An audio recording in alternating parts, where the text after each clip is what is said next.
There are three groups, I think, that are most at risk in our healthcare system at the moment as we progress, as we move into a new kind of healthcare system.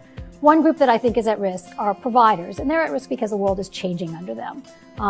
So they're at risk in this changing world, in this changing environment.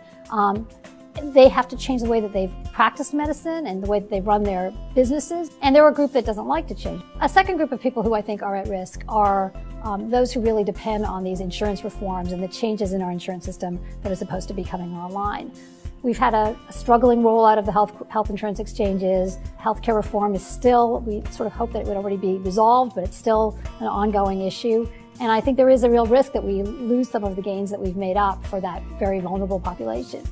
I think the third group that are at risk are just ordinary middle-class, middle-income people who are at risk because the direction that we're taking right now in our healthcare system is one that places increasing financial burdens on them. If we can't get that under control, I think that they're really at risk of not having enough savings to pay for their expenses when they get older, to pay for expenses in the case of catastrophic care, and so on.